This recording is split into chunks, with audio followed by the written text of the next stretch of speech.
What is going on, ladies and gentlemen of YouTube? Welcome back. I am your host, Jester, here today, bringing you a very special review. And today we will be talking about the lovely, the beautiful, the most, I guess you can say, anticipated game for a lot of people of 2016, and that is Dark Souls 3.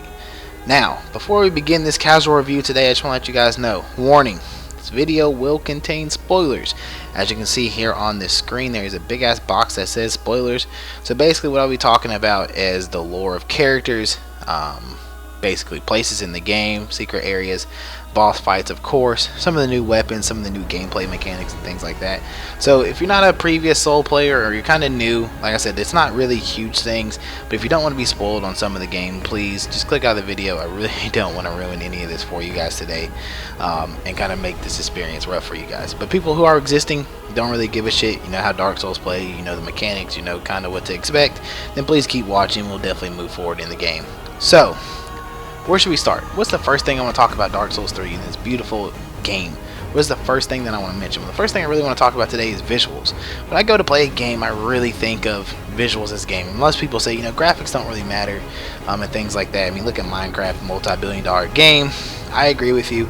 Sometimes graphics don't really make the game, but I'm a visual person. I love the color of things. I like, you know, how games look and how they play. And if it doesn't really look too appealing to me, I won't necessarily play it. But as far as Dark Souls 3, out of all of them, Demon Souls, Dark Souls 1, Dark Souls 2, Scholar of the First Sin, and considered Bloodborne, if a lot of people don't consider it a Souls game, I personally do, because it plays like a Souls game. Out of all of them, including Bloodborne, Dark Souls 3, I think is the best looking one. Now, the reason I say that is, don't get me wrong, Bloodborne is a gorgeous looking game, but it is very dark and it's kind of got that gothic feel to it, kind of like Castlevania. So it's beautiful in its own way, but Dark Souls 3, like this area right here called Archdragon Peak, it just really pops with some of the areas in the game, and it's always had beautiful visuals. I can't think of a time that Dark Souls 3 ever, or any of the Dark Souls games, look bad, but they've always been known for their spectacular visuals of places, because the places, as you guys know, are from real places in real worlds, such as Italy, France, Paris. They get these ideas from real places and they kind of just throw their own little dark spin on it, which I think is really cool. And that's why I probably find the game so visual, because it has like this art side to it, but it also has, you know, this dark side to it as well. But that's one of the things why you should definitely pick up this game. The visuals on it are very beautiful, and it's just a very good looking game. Now moving forward, today I want to talk about bosses and things like that moving forward, gameplay mechanics. But anyway, we'll start with the bosses first. The first thing I want to talk about is bosses. This game does not disappoint when it comes to boss fights. You guys know that Dark Souls is known for its hard ass difficulty, making players really want to fucking punch their TV and break their consoles, because this game can be hard at times. I also think Dark Souls 3 has the hardest fucking boss fight in Dark Souls history, and I'm not even exaggerating. Some of you people are thinking I'm crazy. As you can see, this fucker right here on the screen, this big psycho stabbing this dragon in the face. It really is truly, I think, the hardest boss in Dark Souls history. And now a lot of people say, you know, that's hard. I mean, Dark Souls has some of the most notorious bosses. We have Artorias from the Abyss. We have Mantis, the Father Abyss from Dark Souls 1. Ornstein and Smough from Dark Souls 1. You know, Demon Souls, you had the fucking Flame Lurker. We had the Prince guy that you fight at the end. I can't think of his name. And then going into Dark Souls 2, you have fucking the Fume Knight, you know, Smelter Demon, and then of course Bloodborne, you have Kaz and things like that.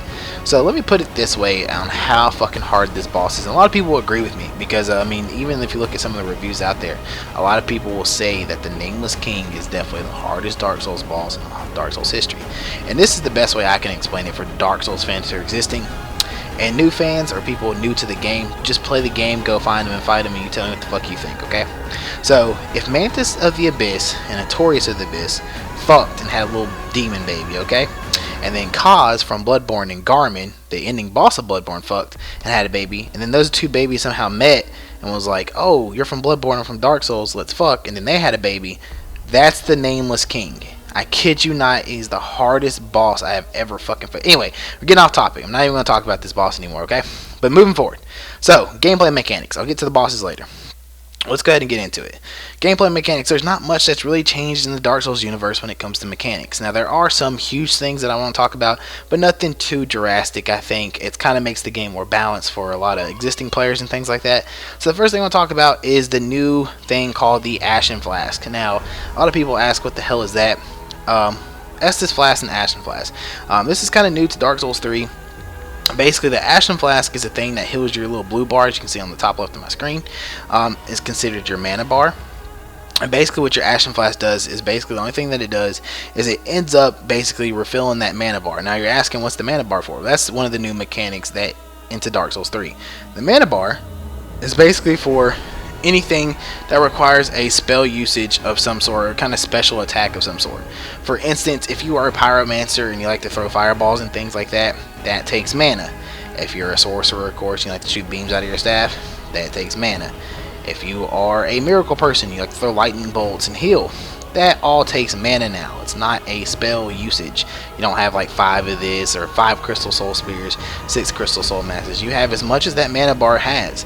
Now the thing is, a lot of people are like, well, that's kind of unfair. Well, it definitely drains a lot. Trust me, it's very, very balanced. It's not like you do fucking great lightning spear across the map and it only takes like a little piece of mana. No, it takes a lot. I mean, it takes about, I'd say like 3 or 4 lightning spears will clear out your mana tank, and it's not even meaning if you hit. Okay, so it definitely is very balanced out. Trust me, guys, I'm not kidding.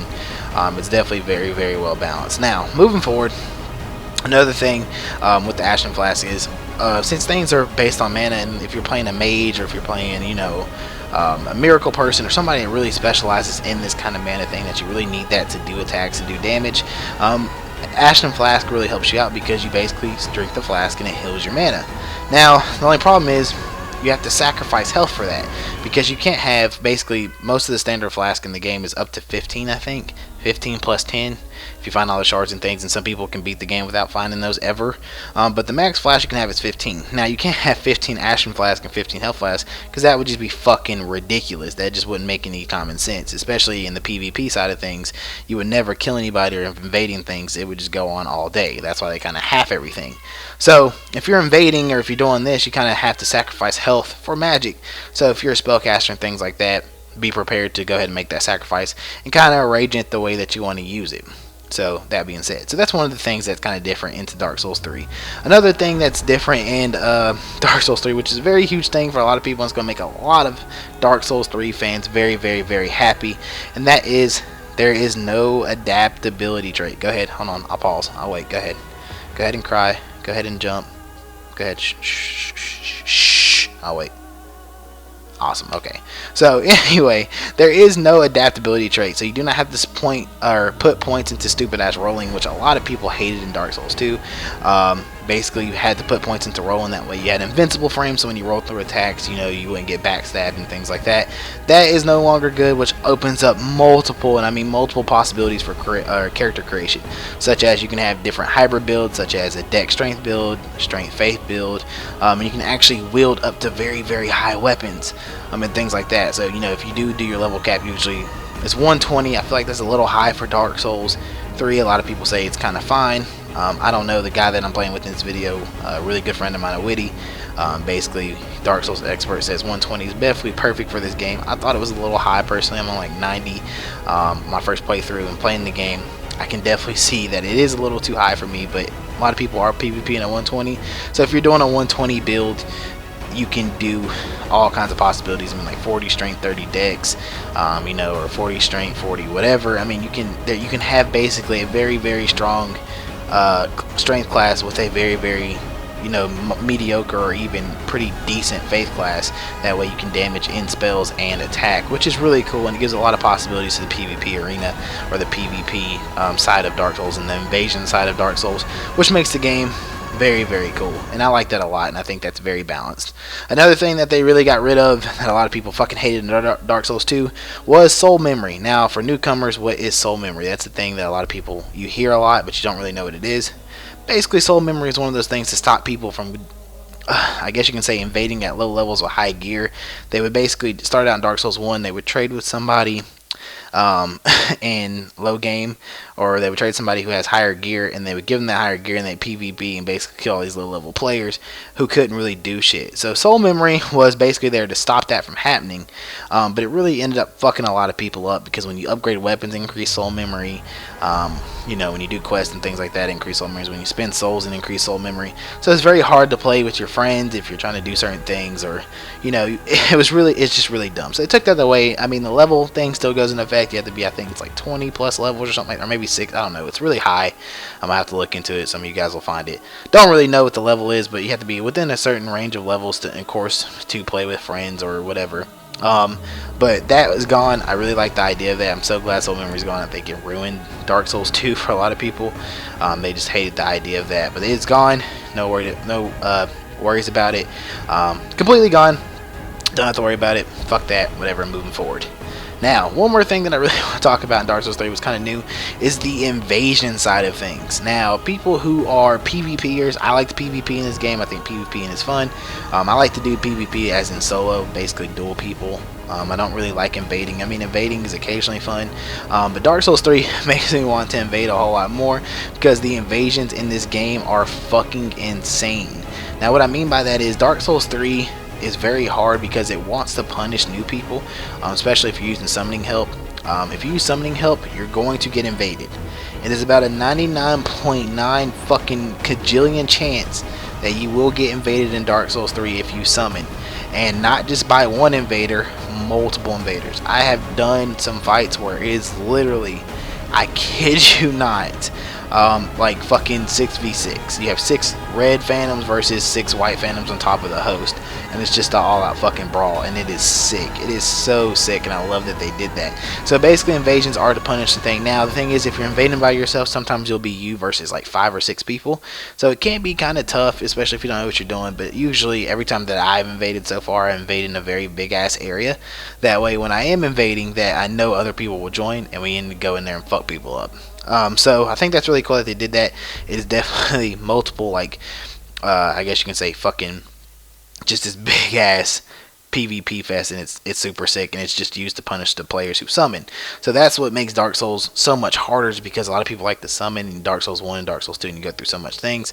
But believe me when I tell you, summoning in this game is definitely bad for you. Me and a Witty here, as you can see, we're playing Yorn the Giant, but we've had, especially going into New Game Plus now, we've had some encounters where we have, multiple people fucking come at us, and it makes the game a whole lot fun, especially going through New Game Plus, because the new game difficulties are not so much harder. I mean, we went through New Game Plus, and it felt like I was just playing the game all over again. It wasn't really hard. The game doesn't really get hard until about New Game Plus 3 or 4. That's when shit starts to get real. But that's kind of one of the new things in the invading system. But anyway, that's just one of the things I want to talk about. Another thing I want to talk about that's kind of new is the covenants. Now, some of the covenants in this game are super cool. Some of them come back. The Dark Wraith Covenant, of course, it's called something different now. It's considered the Rosaria Fangers. Basically, it's the same concept. You invade worlds and basically kill people. You get, instead of fucking getting cracked red eye orbs, you actually get the cracked red orb. That way you can invade whenever you wish. You don't have to have cracked red eye orbs just to invade. Kind of a thing from Demon Souls. There are also some things like such as the Storm Ruler, which I'm using right here, which is a weapon from Demon Souls. It comes back, and you'll see a lot of Demon Souls references, which is kind of what they were going for with this game. But that's one of the new covenants that you see here, or basically an existing covenant. Blue Sentinel Covenant's back. They're called the Moonwalkers, or Dark Moon Covenant. Basically, they're the good guys from Dark Souls 1. They come back. You have the Arch Dragon Covenant, which is kind of new. Dragon Covenant's not really a thing now. And then they have this one covenant which is really new, and a lot of people are starting to catch on to it. It's called the Mound Makers Covenant, and I thought this covenant was really cool, and the reason why is because basically it gives you the chance to either help your opponent or kill your opponent. You come out as a purple phantom, and it's considered a mad phantom, and playing the game, my dumbass actually summoned one of them. Thank God I killed the guy. But basically, you summon the Mound Maker, and they come out and they're a purple phantom, and I was like, well, I've never seen a purple phantom, but purple is kind of like a dark color, so I kind of was cautious. Thank God I was, or I would have got fucked up. But basically, they come out or whatever, and they come out, they start killing enemies because the enemies attack them. So you're thinking, okay, well, if they're a dark phantom or a dark wraith, enemies wouldn't attack them, which would make this boss fight, a whole lot, or make this this guy not a bad phantom? Well, it turns out that they can actually turn around and backstab you and kill you. Thank God I had a lot of vitality starting out the game, so when the guy backstabbed me didn't kill me, I ended up using the Estus Flask and I fucked him up.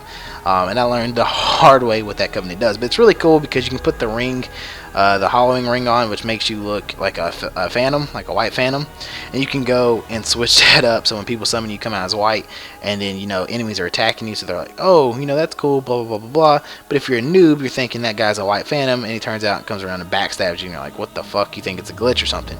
So definitely a really cool Covenant. Some of the new that's one of the new Covenants that's in the game, which is really really cool, and I like the idea of that Covenant. And there's some other new ones, the Farron Keep, or the Watchers of Farron.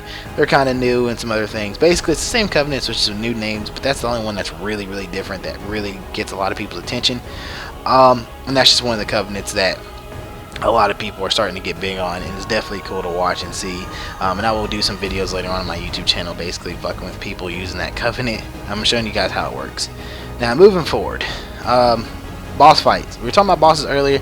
I told you that Dark Souls had one of the hardest bosses, I think, in Dark Souls history, and that is including Bloodborne. And a lot of people, like I said, you probably will think I'm crazy, but I'm not. So I'm going to talk about the bosses, kind of how they play out, what makes the Dark Souls 3 bosses a little different from, you know, usual Dark Souls bosses and things like that, which makes this game really hard. Now, moving forward, of course, Dark Souls is known for its bosses. Dark Souls has, you know, giant ass bosses, very hard difficulty.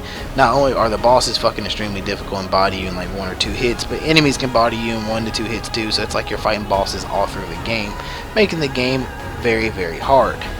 That's why it's known as being so fucking difficult. Not only is the boss like extremely harder, but enemies are hard too because they can kill you as well. Now, moving forward, the bosses in Dark Souls 3, some of them are very unique. Some of them kind of play like they did in previous games. I noticed that some of the bosses are kind of the same as other bosses. For instance, one, Yorm the Giant that you saw me fighting earlier, kind of fought like, I guess you can say, like a slower version of the Iron Golem. Basically very slow but very powerful. If it hits you, it's going to kill you, you know, and things like that in 1 to 2 hits. So that boss wasn't like extremely hard, but some of them do play the same, but some of them are completely different. Some of them are definitely challenging. Like I said, I made it about halfway through the game by myself. I basically played all the way up until I got to the Abyssal Watchers, and then shit started getting real, and I was like, dude, I'm having trouble. And I played these bosses like 20-30 times, and my first playthrough, I'm not gonna lie to you guys, I had to get summoning help. I was just struggling so much, and I was like, dude, I'm getting so fucking frustrated, and I was getting so mad.